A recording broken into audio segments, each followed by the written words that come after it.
Bonjour à toutes et à tous. Alors, le 5 mars 2024, l'Union européenne a présenté ses nouvelles propositions pour renforcer la politique industrielle de défense et pour renforcer notamment ce qu'on appelle la BITDE, la base industrielle et technologique de défense de l'Union européenne.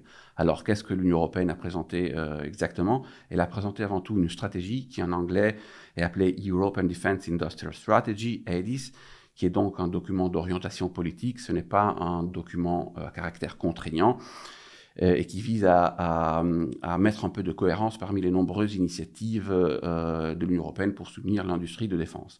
Cette stratégie devrait être discutée lors du prochain Conseil européen qui se tiendra à Bruxelles les 21 et 22 mars prochains. Et on verra, et ce sera intéressant de voir ce que les chefs d'État et de gouvernement feront de cette stratégie. Ils pourraient l'adopter, donc en signifiant qu'il endosse pleinement, ou il pourrait se limiter simplement à la saluer ou à en prendre acte, ce qui veut dire qu'ils sont plutôt tièdes par rapport aux propositions faites par la Commission.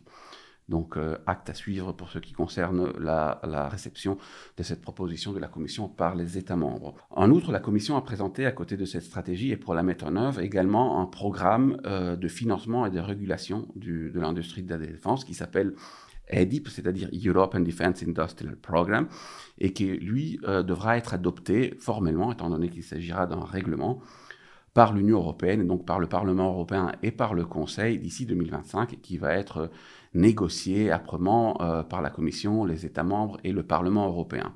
Alors pour comprendre ces deux initiatives, il faut un peu revenir en arrière, comprendre le contexte, planter le décor. Et le contexte, c'est quoi? Le contexte, c'est la défense européenne qui a été lancée au début des années 2000, avec deux volets. Un volet visant à permettre à l'Union européenne de mener des missions de gestion des crises de par le monde, et puis un volet industriel visant à soutenir les capacités militaires des Européens pour qu'ils puissent se défendre. Alors, lorsque la défense européenne a été lancée, elle a eu du mal à avancer, elle a beaucoup traîné des pieds, notamment dans le domaine industriel. Mais en 2016, après le Brexit et lorsque surtout Donald Trump a gagné les élections aux États-Unis, les Européens ont pris peur et ont commencé à faire des choses plus sérieuses en matière d'industrie de défense, du moins plutôt donc côté politique industrielle que côté opérationnel. Et ils ont lancé un premier programme de financement de la recherche et du développement militaire à travers le budget communautaire, donc le budget ordinaire de l'Union européenne, ce qui fait que pour la première fois, l'Union européenne a commencé à financer l'industrie de défense et la Commission européenne, institution supranationale de l'Union européenne, a acquis une certaine compétence en matière d'industrie de défense. Donc c'était un véritable tournant.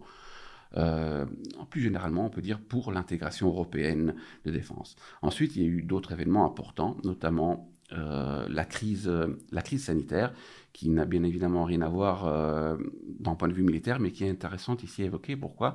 Parce que pour faire face à la crise sanitaire, l'Union européenne a levé la dette avec le Recovery Fund pour obtenir 700 milliards d'euros et pour relancer l'économie de l'Union européenne, et elle a effectué des achats de vaccins pour pouvoir les répartir parmi les États membres de l'Union européenne. Et ce sont des compétences qu'elle a acquises et qu'elle veut maintenant un peu réutiliser dans le secteur de la défense. Puis, on a eu la guerre en Ukraine en 2022, et l'Union européenne s'est beaucoup impliquée pour soutenir l'Ukraine, notamment à travers des transferts d'armes, le financement de transferts d'armes, mais elle s'est vite rendue compte que l'industrie de défense européenne n'était pas en mesure de suivre la cadence qu'imposait la guerre en Ukraine. Alors, qu'est-ce qui s'est passé?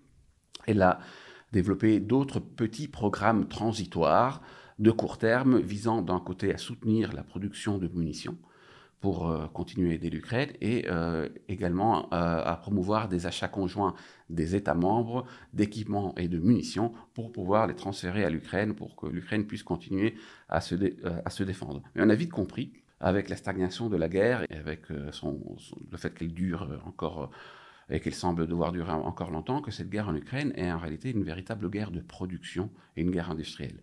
Parce que les Russes sont en mesure de produire énormément d'équipements de défense et surtout de munitions et d'obus et de missiles pour alimenter le front, alors que les Occidentaux ont du mal à le faire, y compris les Américains, pas seulement les Européens. Et donc les Européens ont décidé de renforcer leur programme d'aide à l'industrie de défense pour qu'elle puisse monter en puissance, mais également ils ont décidé de pérenniser leur politique industrielle de défense parce qu'ils se sont rendus compte en même temps que les Américains pouvaient pourrait tout doucement se désengager du continent européen et la garantie sécuritaire américaine n'est plus assurée comme elle était dans le passé.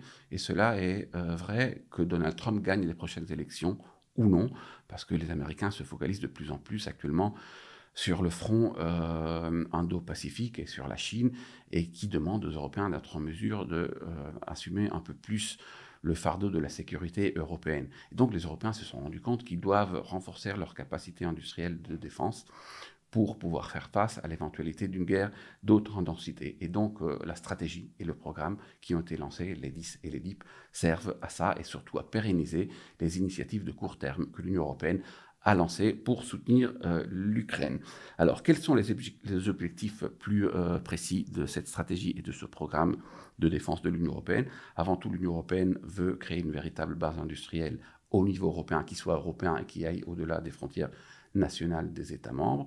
Elle veut créer un véritable marché commun de la défense, parce qu'il faut savoir que le processus d'intégration économique a toujours exclu jusqu'à présent le secteur de la défense.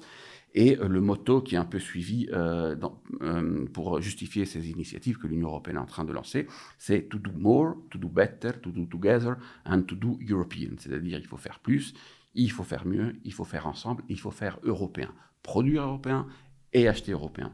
Et donc, elle s'est, dans le cadre de la stratégie industrielle de défense de l'Union européenne, s'est fixé un objectif. Actuellement, la plupart des équipements de défense que les pays européens ont achetés depuis que la guerre en Ukraine a éclaté, en augmentant leur budget de défense, ils les ont achetés en dehors de l'Union européenne. 78% des équipements de défense achetés depuis que la guerre en Ukraine a éclaté ont été achetés essentiellement aux États-Unis et moindre mesure à la Corée du Sud, à la Turquie et à Israël. L'idée, c'est que maintenant, les Européens achètent au moins le 50% d'ici à 2030 de leurs équipements. Ils achètent des équipements européens. Et puis l'idée est également celle de promouvoir plus de coopération industrielle entre pays européens pour faire face aux coûts exponentiels des systèmes d'armes modernes. Actuellement, seulement le 18% des équipements européens est produit en coopération. L'objectif est d'ici à 2030 est d'arriver au moins à 40%. Ça, ce sont les objectifs qui ont été fixés par la stratégie. Comment la stratégie et le programme visent à poursuivre ces objectifs? Eh bien, plein d'initiatives ont été présentées. Dans certains cas, elles se chevauchent un peu les unes aux autres. Je vais vous les lister ici, les plus importantes. L'Union européenne veut continuer à soutenir les achats conjoints d'équipements de défense des États membres. Elle veut financer la production industrielle de défense et pas seulement la recherche et le développement de défense. Elle veut financer et soutenir et sécuriser les chaînes d'approvisionnement pour les industries de défense, pour que celles-ci puissent continuer à produire, ce qui est très très important. Elle veut également améliorer l'image de l'industrie de défense pour que celle-ci soit plus appétissable pour les gros groupes financiers qui prêtent de l'argent. Pourquoi? Parce qu'on s'est rendu compte que souvent, les groupes financiers tendent à ne pas vouloir financer le secteur de la défense parce que ce secteur a souvent joui d'une mauvaise image d'un point de vue éthique. Donc il s'agit aussi un peu de redorer l'image de l'industrie de la défense dans l'objectif de permettre à celle-ci de bénéficier de plus de financement privé.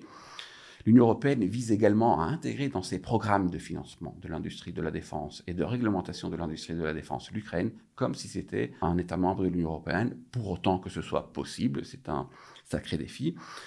Elle vise également à identifier des priorités en cas d'urgence pour réorienter la production industrielle tant civile que militaire en cas d'urgence vers les besoins urgents en matière militaire, ce qui est aussi un défi très important, même en termes de souveraineté pour les États membres. Et elle réfléchit aussi à la possibilité d'effectuer des achats de matières premières critiques ou de composantes critiques, ou même éventuellement de certains équipements d'armes pour le compte des États membres. Et en cela, elle s'est clairement inspirée de l'achat des vaccins qu'elle a effectué dans le cadre de la crise sanitaire. C'est pour ça que j'ai cité tout à l'heure la crise sanitaire. En termes budgétaires, où est-ce qu'on en est? Alors, le programme de l'EDIP, donc le programme pour soutenir l'industrie de la défense, pour l'instant, bénéficie d'un budget très limité de 1,5 milliard d'euros d'ici à 2027. Mais les Européens espèrent de pouvoir injecter des fonds supplémentaires à terme. Déjà, à partir de 2027, les Européens vont négocier un nouveau cadre financier pluriannuel pour l'Union européenne. Ils espèrent ainsi, donc renforcer ultérieurement le budget de ce programme industriel de défense. Puis, ils espèrent également, ça a été évoqué par la présidente de la Commission, Ursula von der Leyen, ils espèrent pouvoir utiliser les avoirs gelés des Russes en Europe pour pouvoir les orienter vers l'industrie de défense européenne et ainsi pouvoir continuer à soutenir l'Ukraine. Et ils réfléchissent également à créer des véritables eurobonds, donc à lever la dette au niveau de l'Union européenne pour financer l'industrie de défense européenne, comme on l'a fait dans le cadre du Recovery Fund lors de la pandémie. Et là, le commissaire Thierry Breton a évoqué même le chiffre de 100 milliards d'euros. Voilà, ça c'est pour... ce sont les initiatives que l'Union européenne est en train de proposer aux États membres. On verra maintenant comment ceux-ci vont réagir. Je voudrais quand même focaliser l'attention sur l'enjeu politique qu'il y a derrière ces initiatives. Cet enjeu politique, c'est quoi? C'est que l'Union européenne et ses institutions supranationales, donc la Commission européenne, sont en train de devenir un acteur majeur en termes d'industrie de défense, ce qui est une grande nouveauté pour ce qui concerne le processus d'intégration européenne, ce qui pose énormément de problèmes pour certains États membres, presque pour tous les États membres, en termes de souveraineté nationale. Maintenant, de longues négociations vont être lancées à Bruxelles. La balle est dans le camp des États membres. On verra ce qui se passera. Merci.